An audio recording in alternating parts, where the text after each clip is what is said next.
안녕하십니까. 오늘은 조국 한 사람만 그럴까요? 아마 아닐거려 하는 제목으로 말씀드리겠습니다. 장관 후보자들에 대한 국회 인사청문회를 앞두고 여야가 팽팽히 맞선 가운데 특히 조국 법무부 장관 후보자를 둘러싸고 신경전을 벌이고 있습니다. 자유한국당과 바른미래당은 조국 씨는 20대 때 사회주의 무장봉기를 추구한 남한 사회주의 노동자 동맹인 산호맹에 참여한 전력과 가족의 사모펀드 투자, 부동산 차명 거래, 위장 전입 의혹 등을 제기하며 단단히 벼르고 있습니다. 자유한국당 나경원 원내대표는 18일 당 인사청문회 대책회의에서 한국당은 조 후보자의 인사청문회를 전담할 태스크포스를 운영하기로 했다고 밝히고, 조국 법무부 장관 후보자는 법무부 장관이 되어서는 안 된다는 이유를 자세히 설명했습니다. 나경원 원내대표는 조국 씨는 지금까지 드러난 각종 의혹만으로도 법무부 장관 후보로 지명한 것 자체가 국정농단이다. 그가 장관으로 임명된다면 국민에 대한 모독이다. 대통령은 지명을 철회하거나 조 후보자가 스스로 사퇴하라고 요구했습니다.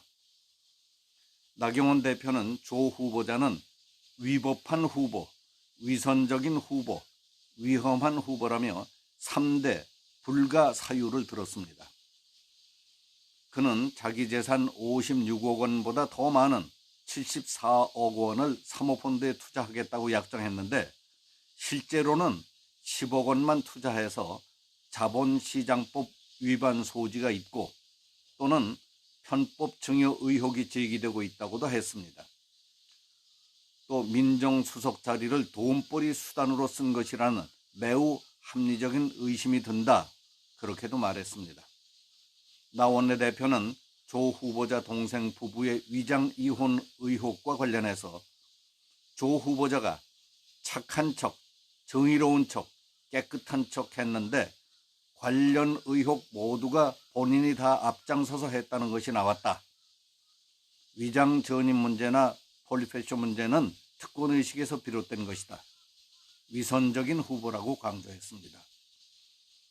그는 또 민정수석으로 있으면서 블랙리스트 민간인 사찰 의혹에 연루된 것은 물론이고 지금 남한 사회주의 노동자 동맹, 즉 산호맹 논란까지 제기돼 정말 위험한 후보다. 이런 법무부 장관에게 우리나라의 법 질서를 맡길 수 없다고 말했습니다. 조국 씨의 인사청문회를 전담하게 될 태스크포스는 국회 법제사법위원회 위원을 비롯해서 정무위원회와 교육위원회 등 관련 상임위원회 위원, 당 법률자문단, 지원단, 미디어특별위원회 위원들도 합류합니다.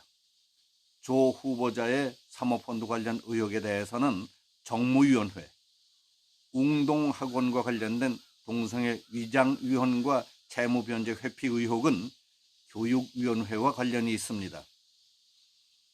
이와 같은 자유한국당의 움직임은 그냥 지나쳐 버릴 수 없는 흠결이 많은 조국 후보자를 홀딱 벗길 태세이기는 하지만은 문재인 대통령과 조국 후보자 사이에 어떤 계획과 목표, 미략, 각오가 있는지는 두고 봐야 할 중요한 일들이 있지 않을까 주시해야 할 사항으로 보입니다.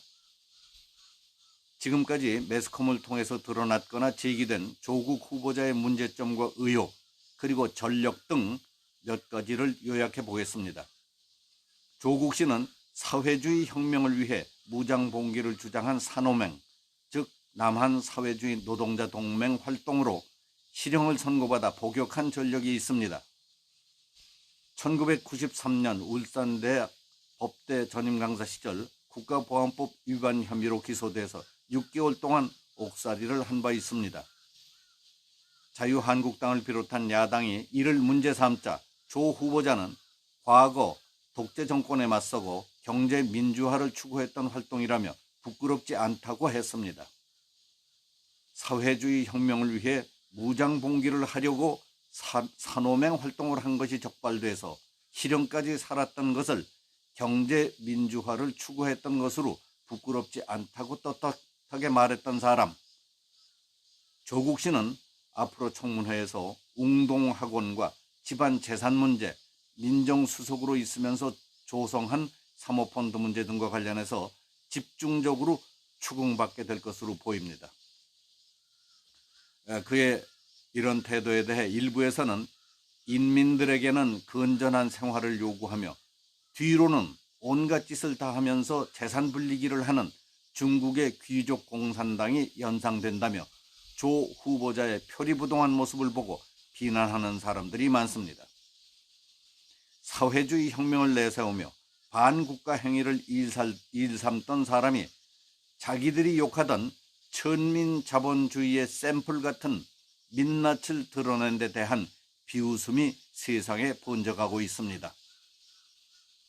조국 씨는 몇 년 전 한 라디오 인터뷰에서 자신이 사회 참여를 하게 된 동기는 대학교 저학년 때 일어난 박종철 사건이 계기가 되었다면서 그 당시 한국 사회는 군부 독재, 천민 자본주의 그런 것들이 융합된 사회였다. 그 무렵 한국 사회의 모순을 보며 약자들의 어려움을 자기 일처럼 느끼고 고민하며 울분을 토로하고 있을 때 박종철 사건이 터지자 사회 참여를 하게 됐다고 말한 일이 있었습니다. 천민 자본주의, 경제민주화, 한국 사회의 모순에 대해 밤잠도 못 자며 고민하고 울분을 토하던 끝에 사회 참여를 하게 됐고 결과적으로 국가보안법 위반으로 구속까지 됐던 입장에서 조 씨 집안의 재산 형성과 재산 불리기에 전 가족이 수단 방법을 가리지 않고 혼신의 힘을 쏟아왔다는 사실이 드러나자 날카로운 시선으로 청문회를 지켜보겠다는 사람들이 많습니다. 조 씨 일가의 웅동학원과 거기서 파생된 재산 관련 문제를 보면 기가 찹니다. 학교 건물을 신축하기 위해 빌린 돈을 갚지 않고 부도 처리를 한 것으로 알려지지를 않나. 회사를 부도 처리한 뒤 재산을 지키기 위해 남동생은 위장위원을 한 것 같다는 의혹이 있질 않나. 현직 민정수석이 편법 증여의 수단으로 쓰이기도 한다는 가족 사모펀드를 조성해서 관급 수주업체에 투자한 일, 또 숱한 논문 표절 의혹 등 건드릴수록 악취만 진동하고 있습니다. 가장 깨끗한 척, 가장 약자를 생각하는 척, 가장 정의로운 척 하던 사람의 본 얼굴이 드러나자 울컥 역겨움이 치솟아 올라옵니다.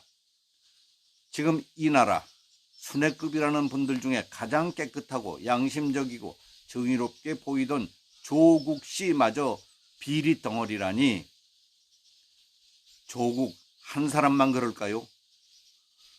아마 아닐걸요. 여기서 마치겠습니다. 감사합니다.